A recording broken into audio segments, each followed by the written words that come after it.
నెల్లూరు రూరల్లో హత్యకు గురైన పెంచలయ్య కుటుంబాన్ని నెల్లూరు రూరల్ ఎమ్మెల్యే కోటంరెడ్డి పరామర్శించి 10 లక్షల రూపాయలు అందజేశారు.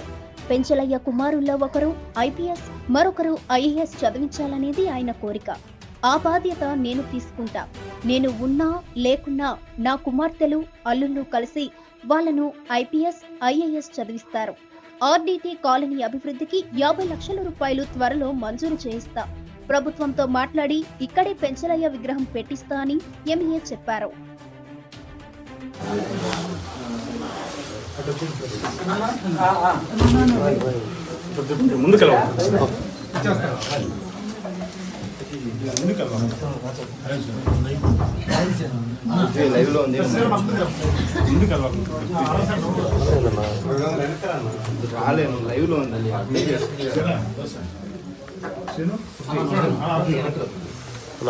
నా ఫోన్ ఒక్క సెకండ్ నా లైవ్లో ఉంది. లైవ్లో కాదన్నా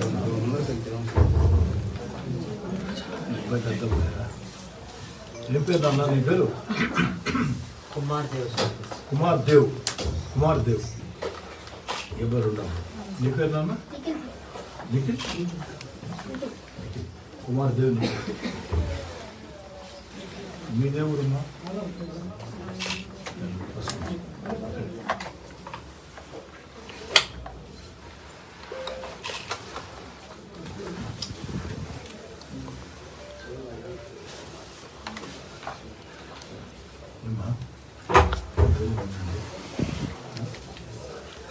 సరిపోయిన ప్రాణాలని ఎందుకు వెళ్తాం వేసుకోవాలి కాదంటే ఇక్కడ 3 విషయాలు. ఒకటి, ఎవరైతే పెంచలే కానీ దారుణంగా చంపారో వాళ్ళకి కఠిన శిక్షలు పడాలి. ఆ బాధ్యత తీసుకోవాలి. రెండోది, పెంచలే సాగు అనేది ఆశయం కోసం తెచ్చుకున్న సాగు. గంజాయి అనేది ఈరోజు ఎక్కడ పడితే అక్కడ విపరీతంగా ఒక ఊరు, ఒక జిల్లా, ఒక రాష్ట్రం కాదు, మత్తు పదార్థాలు దేశానికి ఒక సవాలుగా ఉన్నాయి. అలాంటి వాటి కోసం కేవలం అధికారులే కాకుండా అధికారుల సహాయ సహకారాలు తీసుకుని తాను కూడా జనాల్ని చైతన్యం చేసి వ్యతిరేకంగా పోరాడు. కాబట్టి ఆశయం కోసం అందరం పోరాడు. పెంచలేచ్చే స్ఫూర్తితో ఆ గంజాయికి వ్యతిరేకంగా రాష్ట్ర ముఖ్యమంత్రి చంద్రబాబు నాయుడు గారైనా, ముఖ్యమంత్రి పవన్ కళ్యాణ్ గారైనా, లోకేష్ గారైనా అందరూ, అదేవిధంగా అన్ని పార్టీలు, పెంచలయ్య గారు సిపిఎం పార్టీలో పనిచేస్తున్నటువంటి ఒకరిని. పెంచలే సిపిఎం పార్టీ కాదన్నా, నాకు కూడా వ్యక్తిగా చాలా సన్నిహితం. పెంచలే నా దగ్గరికి ఎప్పుడు వచ్చినా కూడా సొంత సమస్య కూడా అడగల, ఈ కాలనీ సమస్య అడగడం వచ్చేది. కాబట్టి 2 ఆశయం కోసం మనం పనిచేస్తాం. 3 ఏదో పెంచలే గారు చనిపోయారు, ఒకరో పరామర్శించాం, ఒకటో దండేసాం, నిరసన తెలియజేసాం అంటే సరిపోదు. మీ కుటుంబానికి అన్నీ పెంచలేదు కాబట్టి ఆ పెంచలేని రోడ్ని మేము అండగా నిలబడాలి. ఒక అన్నం మనం తోడబుట్టిన అన్నం ఖచ్చితంగా అండగా నిలబడాలి.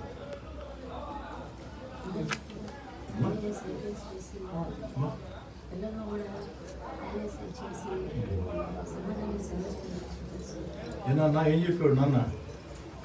ఐఏఎస్ అవ్వాలని చెప్పారు. ఐఏఎస్, ఐపీఎస్ఆ? ఐఏఎస్. నీకేం చెప్పాడు నాన్న? ఐపీఎస్. ఒకరు ఐఏఎస్, ఒక ఐపీఎస్. ఎన్నో క్లాస్ నేను చదువుకున్నాను నువ్వు? 9th.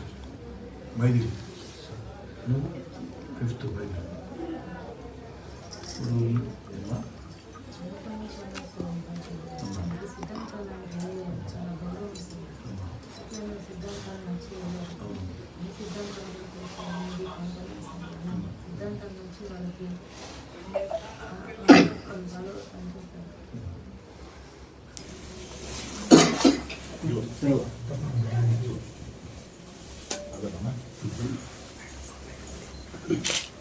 ఇప్పుడు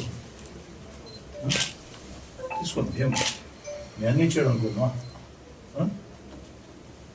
మరి దీన్ని ఎవరన్నా జాగ్రత్తగా ఇంట్లో పెట్టండి. నాకు ఫోన్ కావాలి.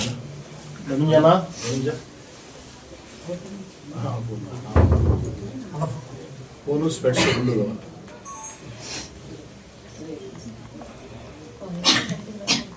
కాదు, దాన్ని మర్చిపో. అందుకే మా పోలీసుని డిఎస్పీ గారిని కూడా రమ్మన్నాము, సిఐ గారిని రమ్మన్నాము, వచ్చిన్నారు. పోలీసు అంతా వచ్చింది. నీకే కాకుండా నీ కుటుంబానికే కాకుండా ఎంటైర్ ఆర్డిటీ కాలనీకి ఒక భరోసా ఇవ్వాలా. ఆర్డిటీ కాలనీకి మీతో ఈ ప్రభుత్వం ఉంది, నేను ఉండాలి అనే భరోసా అనే ఉద్దేశం మొత్తం పోలీసులు రమ్మన్నాము. చాలా బాధాకరం. ఈ యొక్క నెల్లూరు రూరల్ నియోజకవర్గం 24వ డివిజన్ ఆర్డిటీ కాలనీలో సిపిఎం పార్టీ నాయకులు పెంచలయ్య స్థానికంగా ఉన్నటువంటి తెలుగుదేశం పార్టీ నాయకులతో కలిసి పార్టీలకు అతీతంగా గంజాయికి వ్యతిరేకంగా పోరాటం చేస్తున్నారు. వారికి పోలీస్ శాఖ కూడా అన్ని రకాల మద్దతుగా ఉండింది. ఆ గంజాయికి వ్యతిరేకంగా పోరాటం చేసే ఈ ఆర్డిటీ కాలనీ కమిటీకి పోలీస్ శాఖ అన్ని రకాల మద్దతుగా ఉండింది. ప్రజల సహకారంతో గంజాయిని సమర్థవంతంగా ఎదుర్కొన్నాం. స్థానిక శాసనసభ్యుడిగా ఎప్పుడు కూడా ఈ యొక్క ఆర్డిటీ కాలనీలో గంజాయికి వ్యతిరేకంగా ఎవరైతే పోరాటం చేస్తున్నారో వారికి అండగా ఉన్నాం. ఈ అక్కసుతో ఓర్వలేక ఆ గంజాయి మూకలు పెంచరాయ్ గారిని దారుణంగా అమానుషంగా చంపడం జరిగింది. ఇది అత్యంత తీవ్రమైన చర్య. ఈ సందర్భంగా ఆ యొక్క పెంచరాయ్ గారి కుటుంబానికి అన్ని రకాల అండగా ఉండాలని, పెంచరాయ్ గారు చనిపోయిన దగ్గర నుంచి ఈ రోజు దాకా కూడా అన్ని రకాల కూడా అడుగడుగునా కూడా ఆ కుటుంబాలకి ధైర్యం చెప్తూ ఆ కుటుంబాలకి అండగా నిలబడ్డాం. అటు నేను కానీ, సిపిఎం పార్టీ నాయకులు కానీ, ఇతర కమ్యూనిస్ట్ పార్టీ నాయకులు. అయితే కేవలం అండగా ఉండటం కాదు, ఏదో నివాళి అర్పించామా, పెంచలే గారి చిత్రపటానికి పూలమాల వేసామా, వెళ్ళామన్న ధోరణ కాకుండా ఆ కుటుంబానికి అన్ని రకాల మేళ్లు చేయాలా. ఎందుకంటే పెంచలే గారిని మన ప్రాణాలతో తీసుకురాలేం. పెంచలే గారి ప్రాణాలతో తీసుకురావటం మన చేతుల్లో లేదు, దురదృష్టం. కానీ 3 అంశాల మీద ప్రతి ఒక్కరూ దృష్టి పెట్టాలా. ఒకటి, పెంచలే గారిని దారుణంగా చంపినటువంటి వ్యక్తులకి కఠినంగా శిక్షలు పడాలా. ఆ కఠిన శిక్షలు ఎంత కఠినంగా ఉండాలంటే, మరోసారి ఈ గంజాయి బ్యాచ్ ఇలాంటి చర్యలకు పాల్పడాలంటే గడగడ గడగడ గడగడ ఉనికే విధంగా ఈ గంజాయి బ్యాచ్ ఊరును వదిలి వెళ్లే విధంగా, మళ్లీ జీవితంలో గంజాయిని ప్రోత్సహించకుండా చేసే విధంగా ఆ యొక్క పెంచలే గారి హంతకులకి కఠిన శిక్షలు పడాలా. ఆ బాధ్యత నేను తీసుకుంటున్నా. రెండోది, ఏదైతే పెంచలే గారు మరణించారో, పెంచలే గారి మరణం మామూలు మరణం కాదు. ఈ సమాజంలో 10 మందికి మేళ్లు చేసేదానికి గంజాయికి వ్యతిరేకంగా రాష్ట్ర ముఖ్యమంత్రి చంద్రబాబు నాయుడు గారు, ఉప ముఖ్యమంత్రి పవన్ కళ్యాణ్ గారు, యువనేత నారా లోకేష్ గారు ప్రభుత్వ పరంగా, అదేవిధంగా పార్టీల పరంగా కమ్యూనిస్ట్ పార్టీలు, వివిధ రాజకీయ పార్టీలు అందరూ కూడా ఈ గంజాయికి వ్యతిరేకంగా పోరాటం చేస్తూ గంజాయి మీద ఉక్కు పాదం మోపుతూ ఆ యొక్క గంజాయిని అన్ని రకాల కూడా అరికట్టేదానికి ప్రయత్నాలు చేస్తూ ఉంటే, ఆ యొక్క ఆశయానికి పెంచలే గారు ఈ యొక్క ప్రపంచాగ్నికి నేను సైతం సమిధనంటూ వారు కూడా ముందుకు వచ్చి ఆ 10 మందికి మేళ్లు చేసేదానికి గంజాయికి వ్యతిరేకంగా పోరాటం చేశారు. కానీ పెంచలే గారు ప్రాణాలతో మన మధ్య లేకున్నా ఆ యొక్క గంజాయికి వ్యతిరేకంగా ఆ పోరాటాన్ని మరింత ముందుకు తీసుకెళ్లాల్సిన బాధ్యత అందరి మీద ఉంది. దానికి స్థానిక శాసనసభ్యుడిగా మీ కోటంరెడ్డి శ్రీధర్రెడ్డిగా అన్ని పార్టీలను కలుపుకొని, ప్రజా సంఘాలని కలుపుకొని, మేధావుల సహాయ సహకారాలతో, పోలీసుల సహాయ సహకారాలతో, ముఖ్యమంత్రి చంద్రబాబు నాయుడు గారి ఆశీస్సులతో ఆ యొక్క గంజాయికి వ్యతిరేకంగా ఒక పటిష్టమైన ఉద్యమాన్ని, ప్రజా ఉద్యమాన్ని నిర్వహించాల్సిన అవసరం ఉంది. ఆ బాధ్యత కూడా తీసుకుంటాను. అదేవిధంగా ఇంకా పెంచలే కుటుంబం ఏదో వచ్చామా, పోయామా, వెళ్ళామా, పొలమాలు వేసామంటే 10 రోజుల తర్వాత అందరూ మర్చిపోతే సమాజంలో ఒక భావన వస్తుంది. పెంచలే గంజాయికి వ్యతిరేకంగా పోరాటం చేశాడు, ప్రాణాలు కోల్పోయాడు, ఈరోజు పెంచలే కుటుంబానికి ఎవరేం చేశారని ఒక ఆవేదన వస్తుంది. కానీ పెంచలే మాదిరిగా ఈ సమాజంలో ఒక మంచి కారణం కోసం పోరాటం చేసి ఆ యొక్క పోరాటంలో ప్రాణాలు కోల్పోతే, నష్టపోతే ఈ సమాజం ఆ కుటుంబానికి అండగా ఉంటుంది అన్న ధైర్యం, అన్న భరోసా ప్రజలకు రావాలంటే ఆ పెంచలే కుటుంబాన్ని మేలు చేయాలని చెప్పని నేను కానీ నా వెంట నడిచే తెలుగుదేశం పార్టీ నాయకులు కార్యకర్తలు అందరం కలిసి 10 లక్షల రూపాయల డబ్బుల్ని సిపిఎం పార్టీ నాయకుల సమక్షంలో ఇప్పుడే ఆ కుటుంబానికి అందించామని చెప్పని కూడా మాట్లాడుతున్నాను. అయితే ఈ 10 లక్షల రూపాయల డబ్బులు అందించడం సరిపోదు, ఇంకా ప్రభుత్వ పరంగా ఆ యొక్క కుటుంబానికి ఈ ప్రభుత్వ పరంగా ఆ కుటుంబానికి రావాల్సినటువంటి అన్ని రకాల అవకాశాల కోసం స్థానిక ఎమ్మెల్యేగా ప్రయత్నం చేస్తా. ఇక పెంచలేగానే బిడ్డను చూస్తే బాధేసింది. ఒకరు 9వ క్లాస్, ఒకరు 5వ క్లాస్. ఆ బిడ్డలను చదివించాల. ఇప్పటికే ఆ బిడ్డలకి పూర్తి స్థాయిలో ఉచితంగా విద్యను అందించాలని మైథిలి స్కూల్ యాజమాన్యంతో మాట్లాడటం జరిగింది. కానీ సంతోషం ఏంటంటే వాళ్ళు నాకంటే ఒక అడుగు ముందుకేసి, సార్ 10th క్లాస్ వరకు మీ బాధ్యత అవసరం లేదు సార్, మేమే తీసుకుంటాం, మీరు తీసుకోవాల్సిన బాధ్యత మేమే తీసుకుంటాం అని చెప్పారు. 10th క్లాస్ వరకు ఆ ఇద్దరు బిడ్డలకి ఉచితంగా విద్యను అందిస్తామని చెప్పారు.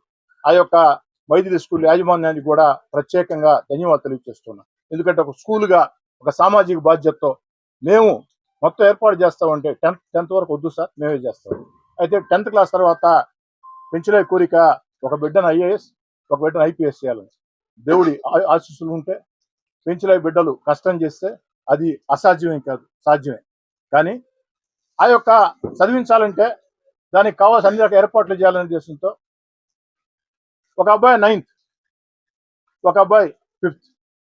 వారికి ఇంటర్మీడియట్ దగ్గర నుంచి జూనియర్ ఇంటర్ దగ్గర నుంచి వారు ఎక్కడ దాకా చదువుకుంటారంటే అక్కడ దాకా, జూనియర్ ఇంటర్ దగ్గర నుంచి ఎక్కడ దాకా చదువుకుంటారంటే అక్కడ దాకా పూర్తి స్థాయిలో ఒక ఫీజులే కాకుండా, పుస్తకాలే కాకుండా ఆ చదువుకయ్యే ప్రతి రూపాయి ఖర్చును కూడా నేనే భరించాలా అని నిర్ణయం తీసుకుని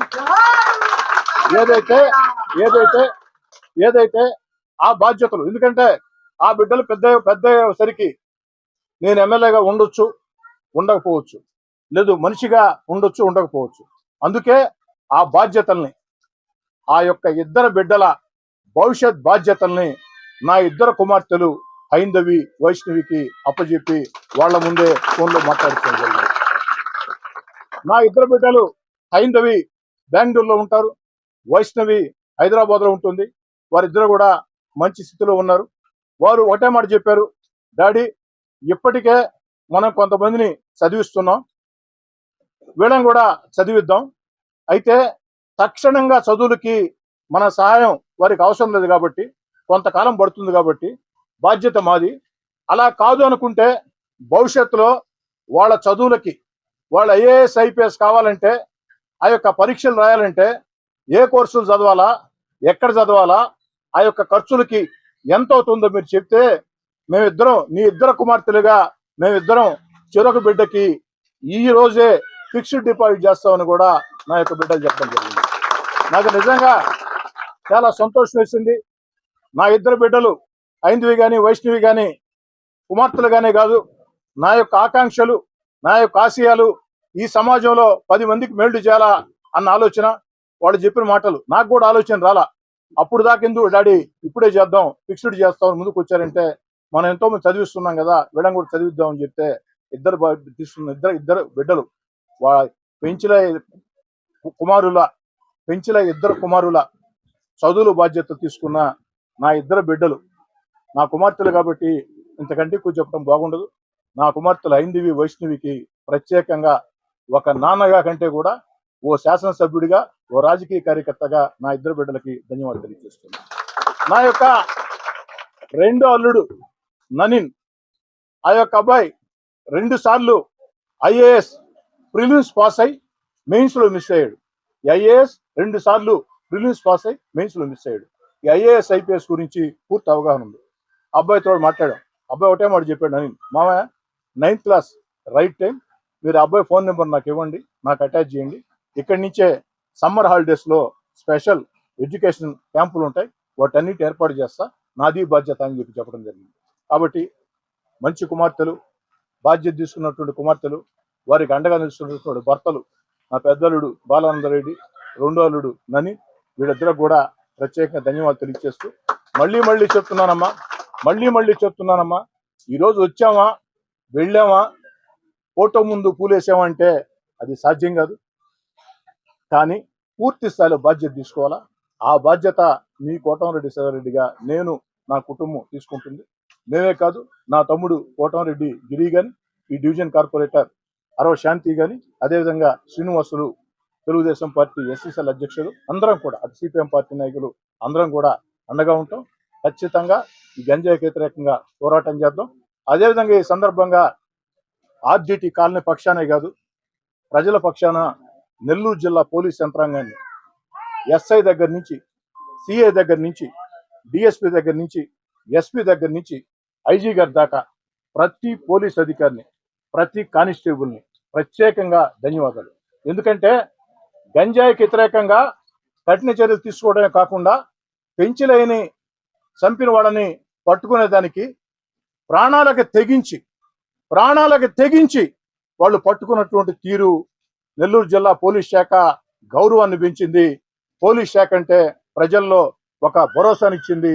ప్రత్యేకంగా ఎస్పీ గారికైనా, ఏదైతే నెల్లూరు రూరల్ డిఎస్పీ ఘట్టమనేని శ్రీనివాస్ గారికైనా, నెల్లూరు రూరల్ సిఐ వేణు గారికైనా, వారి సహకరించిన వేదాయపాలెం సిఐ శ్రీనివాసరావు గారైనా, వారి సహకరించిన ఎస్ఐలైనా, కానిస్టేబుల్ అయినా అందరికీ నగర ఇంటి సభ్యుడిగా అన్ని రకాల కూడా నా మద్దతు మీకు ఉంటుంది.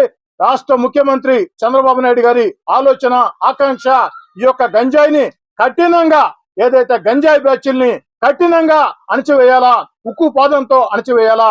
ఉప ముఖ్యమంత్రి పవన్ కళ్యాణ్ గారి ఆలోచన, లోకేష్ గారి ఆలోచన, మీరు దీన్ని ముందుకు తీసుకెళ్ళండి.